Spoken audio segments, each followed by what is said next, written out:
Trabajo en un Cinépolis. Tengo reglas extrañas, no sé para qué. Si mañana el uniforme aparece colgado en el casillero como si nada, no va a significar que yo hice mi salida normal. Va a significar que alguien más lo colgó y que el edificio siguió funcionando sin mí. Lo escribo así, seco, porque es lo único que todavía puedo controlar. Poner palabras en orden mientras todo lo demás se desacomoda. Entré al turno de cierre en el Cinépolis porque necesitaba el dinero y porque siendo nuevo acepté el horario que nadie quería, el de quedarme cuando ya no queda público, cuando el centro comercial baja las cortinas y el aire acondicionado se queda en un frío de bodega. Me dijeron que era limpieza y revisión, un recorrido por cada sala para ver si no quedaba alguien dormido, recoger basura, repasar barandales, dejar las butacas presentables, cerrar puertas y entregar llaves. Lo que no me dijeron, y lo que ahora entiendo que nunca lo dicen en voz alta, es que ese recorrido no es solo para que el cine amanezca limpio, es para que el cine amanezca. La primera vez que bajé al cuarto de aseo esa noche todavía había movimiento afuera, gente comprando lo último en dulcería, el brillo de los anuncios, el olor dulce de palomitas pegado a la ropa. En el cuarto de aseo el aire era distinto, más húmedo, con ese olor a cloro y grasa vieja que se pega en la garganta. Ahí encontré una carpeta de plástico, gastada, apoyada contra la pared, como si la hubieran dejado con intención. No era un manual bonito, ni un reglamento con logos, era una hoja plastificada con texto impreso, sin firma, sin fecha, con el mismo tono de memorando administrativo que usan para avisar que no se debe dejar la puerta del almacén abierta. Decía, procedimiento de cierre, turno nocturno, limpieza de salas, y abajo venía una lista corta. Regla 1. Durante la ronda, ninguna puerta de sala debe quedar asegurada con el seguro interior, solo cerrada para que encaje, siempre con posibilidad de abrir desde adentro y desde afuera. Regla 2. Al entrar a una sala después de la última función, mantener encendidas las luces de cortesía hasta que la pantalla quede completamente negra y no cruzar frente a la pantalla mientras haya imagen o brillo, aunque sea mínimo. Regla 3. Si se encuentra a alguien sentado cuando ya no debería quedar nadie, no tocarlo ni hablarle.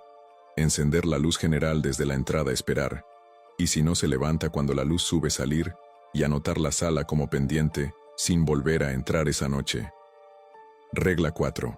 Si la pantalla muestra escenas que no pertenecen a la función o parecen personales, no mirar el centro de la imagen, no intentar apagar desde la sala, retroceder sin correr hasta la puerta, salir sin girarse y dejar la puerta solo encajada, nunca asegurada. Me dio risa por dentro porque sonaba a broma de veteranos para asustar al nuevo, pero la hoja estaba demasiado manoseada, con marcas de dedos y bordes doblados, como si hubiera pasado por muchas manos nerviosas. La leí ahí mismo, con la linterna apuntando, y me prometí seguirla por pura superstición, por esa parte de uno que no quiere quedar como el tonto que ignora una advertencia, aunque no crea en ella. Empecé la ronda cuando ya se sentía esa hora en que el edificio se vacía de repente, y cada cosa que queda, un vaso en el suelo, una servilleta pegada a la pared, se vuelve demasiado presente. Pasé primero por el lobby, recogí lo más obvio, limpié los mostradores sin pensar, porque la mente busca tareas pequeñas para no mirar la oscuridad del pasillo de salas. La primera sala en la lista era una pequeña cerca de la entrada, y cuando abrí me recibió el gris que queda en la pantalla cuando el proyector ya está apagándose, esa luz residual que dura unos segundos. Las butacas tenían la basura normal de una función, vasos a medias, envolturas, una chaqueta olvidada. Encendí solo las luces de cortesía, como decía la regla 2, y empecé por la última fila, con la escoba arrastrando despacio para no levantar polvo. Fue tan normal que empecé a relajarme, y por eso mismo me distraje, porque cuando llegué al pasillo central, miré la pantalla por costumbre, solo un vistazo, y vi que el gris no era gris, era una imagen que se estaba formando como si alguien hubiera prendido otra fuente de luz detrás de la tela. Era un cuarto que reconocí sin querer, una sala de casa vieja, una televisión de esas cuadradas, y yo, más pequeño, sentado en el suelo con una caja de películas. No era una película comercial, era algo mío, algo que nadie aquí debería tener. Me quedé quieto, con la escoba detenida, y en ese segundo rompí la parte más difícil de la regla 4, porque miré el centro buscando entender.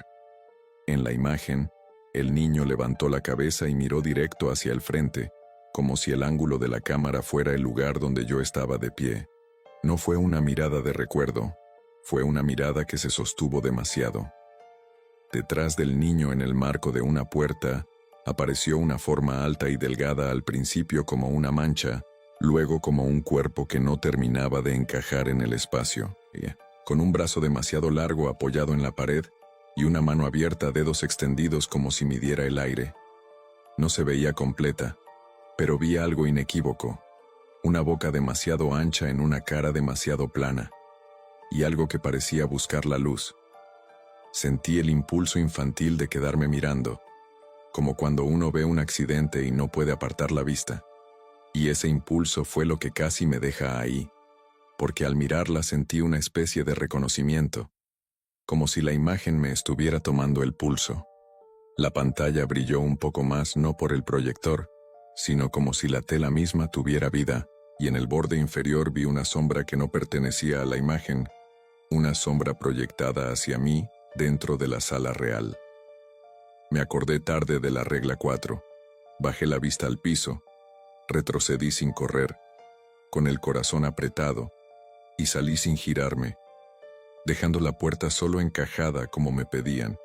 En el pasillo, con la puerta a mi espalda, me quedé unos segundos sintiendo mi propio aliento y esperando que algo pasara. No pasó nada inmediato, y eso fue peor, porque me obligó a seguir.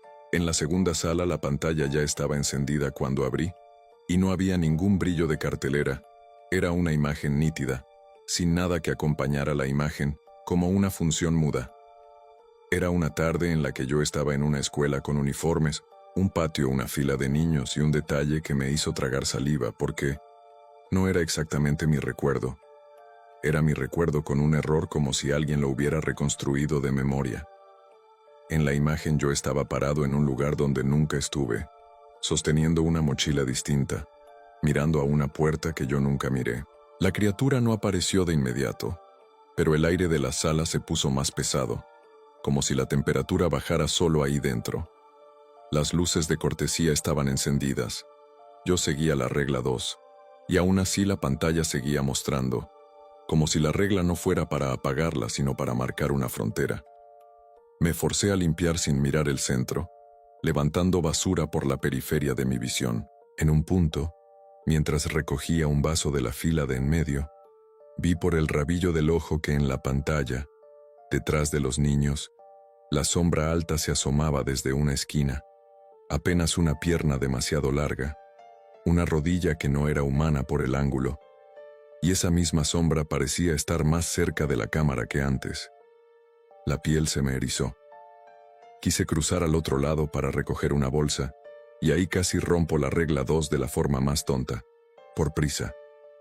Puse un pie en el frente de la sala, en la zona más cercana a la pantalla, y la luz de la imagen se me vino encima como un reflector.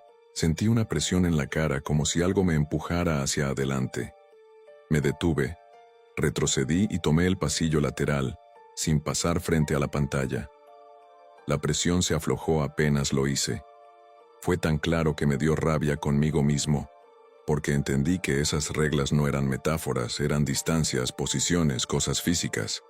Seguí de sala en sala, y en cada una la pantalla hacía lo mismo.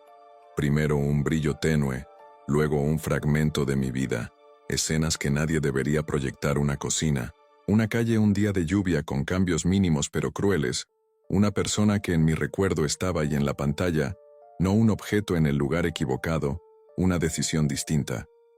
En una de esas salas la pantalla mostró algo que me dio vergüenza, porque era demasiado reciente, mi primer día con el uniforme, entrando al mismo cine y creyendo que todo iba a ser normal. En la imagen, en lugar de entregarme la credencial y el llavero, Me ponían en la mano unas llaves distintas y me señalaban una puerta de servicio que en la realidad siempre está cerrada con candado. Detrás del mostrador aparecía alguien con la misma camisa que yo llevaba esa noche, pero la postura era mala como si el cuerpo fuera prestado, y cuando levantó la cabeza, vi el brillo de esos ojos sin párpados visibles y la línea de una boca demasiado ancha intentando sonreír. No estaba en el borde, estaba casi en el centro, y aún así en la sala real yo no vi a nadie, solo sentí que el aire se inclinaba hacia la pantalla, como si el pasillo completo quisiera acercarme, y siempre en algún borde, la figura alta, a veces quieta, a veces inclinándose como si quisiera entrar al cuadro, y cada vez más cerca del centro. Yo limpiaba como un robot, con las luces de cortesía encendidas, sin cruzar frente a la pantalla, sin mirar directo, retrocediendo cuando sentía que mi atención se iba.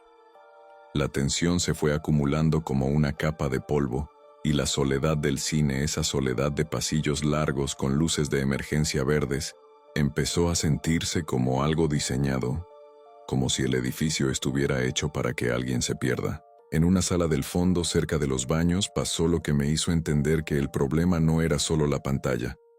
Abrí y vi una silueta sentada en la última fila. Estaba inmóvil, cabeza inclinada, manos sobre las piernas. Por un segundo me tranquilicé, porque por fin era algo explicable. Alguien que se quedó dormido. Las luces de cortesía estaban encendidas y la pantalla estaba negra, y esa combinación se sintió como descanso. Olvidé el miedo y olvidé la hoja. Caminé unos pasos y le hice una pregunta torpe para saber si estaba bien. En cuanto lo hice me di cuenta de mi error como si el aire mismo me lo señalara, porque la silueta no se movió, ni con el cambio de mi voz, y la pantalla que estaba negra se encendió con una luz tenue como si hubiera estado esperando esa señal. Me congelé, y ahí quise corregir. Quise obedecer tarde, encender la luz general desde la entrada como decía la regla 3, pero yo ya estaba dentro, ya había hablado. Aún así retrocedí, volví hacia la puerta sin correr, estiré la mano hacia el interruptor grande del lado de afuera y subí la luz general. La luz blanca reveló las filas y, con ella, reveló que la silueta no era una persona. Era una forma sentada que imitaba el peso de un cuerpo, pero los hombros eran demasiado estrechos, el cuello demasiado largo, y la cabeza no tenía el perfil correcto, como si estuviera cubierta por una tela tirante. Lo peor fue ver las manos, porque no eran manos. Eran extremos alargados apoyados en las piernas, con dedos largos que terminaban en puntas opacas, como uñas sin brillo. La forma no se levantó, pero giró la cabeza despacio, y en ese giro vi 2 puntos que reflejaron la luz, ojos, sin párpados visibles. Me fui hacia atrás de inmediato. La regla 3 decía no tocarlo ni hablarle. Yo ya había hablado, así que hice lo único que quedaba, salir y no volver. La pantalla se encendió del todo y mostró otra escena. Esta vez era la misma sala, filmada desde el techo, como una cámara de seguridad, con mi cuerpo de pie junto al pasillo, y detrás de mí, sentado en la última fila, la figura alta estaba de pie ahora, demasiado cerca, inclinándose hacia mi espalda. En la pantalla, esa cosa me tocaba el hombro con una mano que parecía no tener huesos. Yo sentí en la vida real una presión fría en el mismo punto, como una copia exacta, y no esperé más.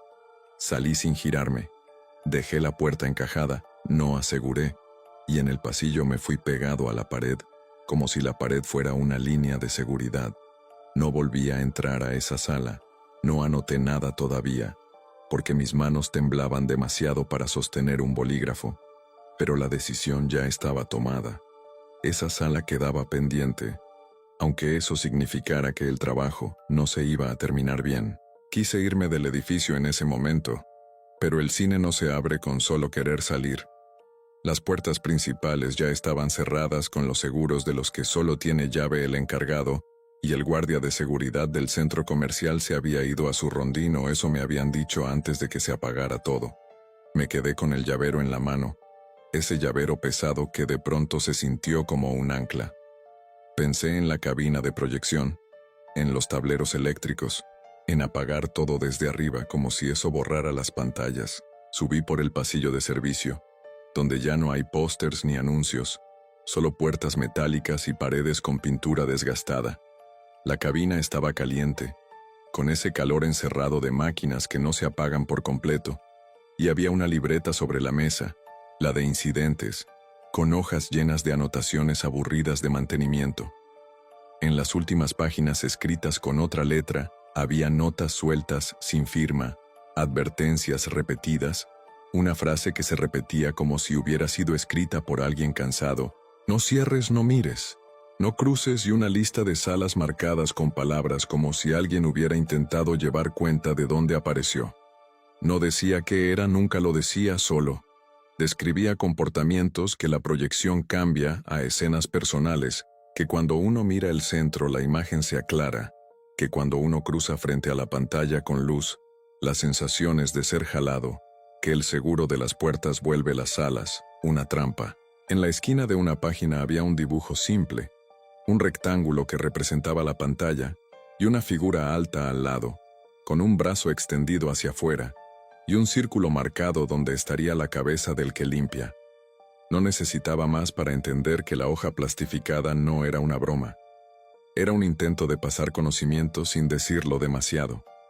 Miré el panel de los proyectores, vi los indicadores apagados, y aún así, abajo, las pantallas seguían encendiéndose. Eso me hizo pensar que la proyección no venía de las máquinas, venía de otro lado, de algo que usaba el cine como un aparato, como si el edificio entero fuera un proyector y las pantallas solo fueran la salida. Bajé con esa idea pegada en el pecho, con la sensación de que no estaba solo en ningún pasillo aunque no viera a nadie. Volví a las salas grandes porque aún faltaban, y el cansancio empezó a jugar en mi contra. La rutina te obliga a hacer cosas en automático, a cerrar puertas, a bajar luces, a terminar rápido. En la sala de estreno, la más grande, el aire estaba más frío, como si el volumen del espacio multiplicara la sensación. La pantalla estaba encendida con una claridad blanca que me dolió en los ojos. Las luces de cortesía estaban apagadas. No sé si alguien las apagó antes o si la sala las apagó sola, pero ese detalle ya era una amenaza porque la regla 2 decía mantenerlas encendidas. Me quedé en el umbral sin entrar, buscando el interruptor, y tardé unos segundos de más, porque en esa sala el interruptor está dentro, no afuera. Entré un paso, sin cruzar frente a la pantalla, y busqué a tientas la pared. En ese instante la pantalla cambió y mostró el pasillo donde yo estaba, filmado desde atrás, como si alguien estuviera parado dentro de la pantalla apuntándome. Vi mi espalda, vi mi brazo estirado buscando el interruptor, y vi algo pegado a mi sombra. Una forma que no era mi sombra, más alta, como un cuerpo que se inclinaba para copiar mi postura. En la pantalla esa forma tenía una cabeza demasiado cerca de la mía, y cuando se movió vi un perfil, una boca abierta con una línea de dientes pálidos, y un ojo que reflejaba como vidrio. Sentí en la nuca un cambio de aire, como si alguien hubiera acercado la cara a mi piel. Encontré el interruptor y encendí las luces de cortesía, y el alivio fue inmediato, porque la presión disminuyó, como si la luz fuera un límite real. Pero el daño ya estaba hecho, porque ya había visto que podía estar afuera de la imagen sin estar afuera de la sala, y porque la pantalla, con esa claridad, ya me había tomado como referencia. Quise terminar rápido, pero el miedo también cansa, y el cansancio te hace cometer el error exacto. Levanté basura, pasé el trapo por barandales, hice lo mínimo como quien marca casillas para no quedarse en el lugar, y me fui hacia la puerta con la intención de salir sin girarme, como decía la regla 4. En la mano traía el llavero, y por costumbre de alguien que ya quiere cerrar y olvidar, mi dedo buscó el seguro interior de la puerta para dejarla cerrada de verdad.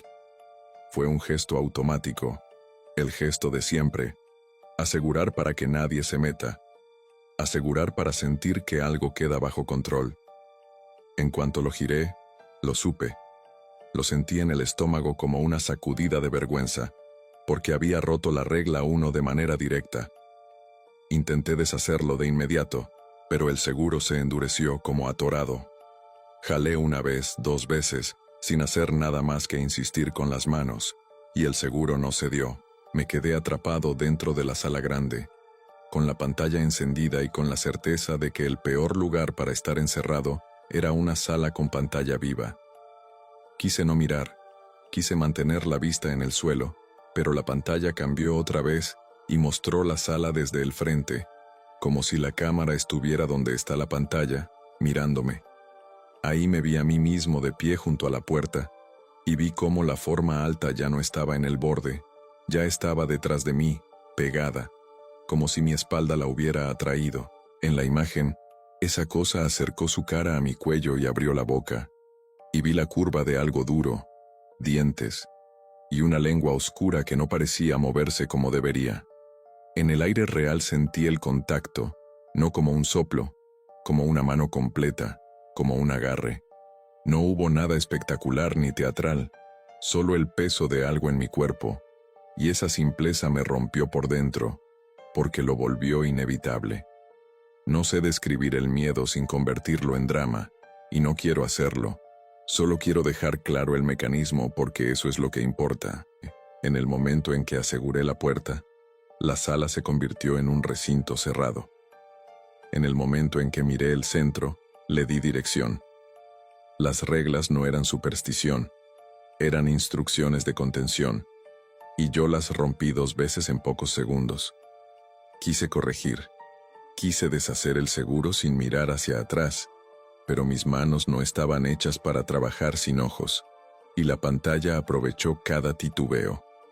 Sentí que el agarre subía como si algo desde la oscuridad del fondo de la sala me estuviera sujetando de la caja torácica, y por un instante pensé que lo que quería no era matarme, ahí era acomodarme, colocarme en el ángulo correcto frente a la pantalla.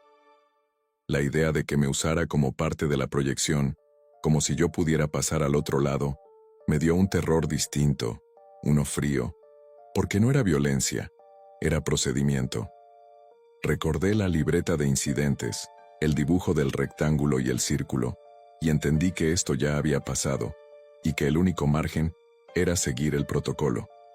Yo ya lo había roto, pero todavía podía hacer algo, dejar de darle más, no cerrar más, no mirar más. Apreté los dientes, bajé la vista al suelo hasta marearme, y volví a intentar el seguro con los dedos, tratando de hacerlo sin elevar la cabeza. No sé cómo logré aflojar el seguro. Solo sé que mi mano lo intentó otra vez, y esta vez cedió, como si la puerta me diera un último permiso por cansancio. Salí de la sala sin girarme, dejé la puerta solo encajada, pero ya no importaba, porque algo había cruzado y algo se había quedado. Corrí por el pasillo de servicio sin permitirme pensar en la regla 4, porque la regla 4 ya la había roto al mirar el centro, y el pánico se volvió mi única brújula. Llegué a la bodega de aseo y cerré sin seguro, porque hasta en mi miedo se me quedó la frase de la libreta: no cierres. Me quedé ahí, pegado a los estantes de químicos, con la linterna apuntando a ninguna parte, sintiendo el frío en el hombro donde me tocó antes. No me atreví a mirar por debajo de la puerta, no me atreví a asomarme por las rendijas y aún así, supe que estaba del otro lado, porque la luz del pasillo, la luz normal del cine empezó a cambiar como si alguien caminara frente a los sensores, como si las lámparas se encendieran una por una sin razón.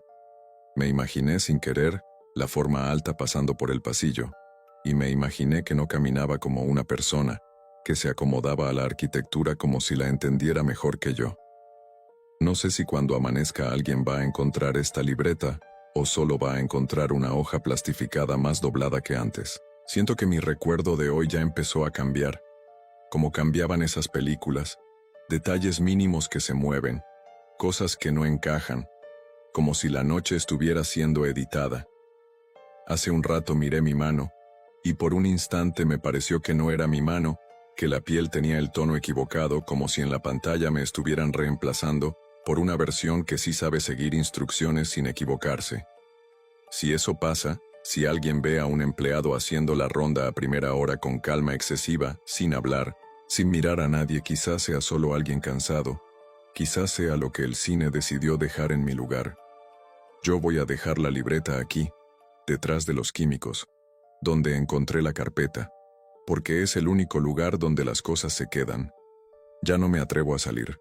Ya no me atrevo a mirar el centro de nada, ni siquiera de mis propios pensamientos, porque cada vez que intento recordar algo de mi vida, la imagen se aclara, y en el borde siempre está esa forma alta, esperando el momento en que yo vuelva a cometer el gesto automático de cerrar algo con seguro. Gracias a todos por su apoyo. Sobre todo, a los miembros de este canal. Sin ustedes no sería posible este proyecto. Sin nada más que decir. Gracias por ver.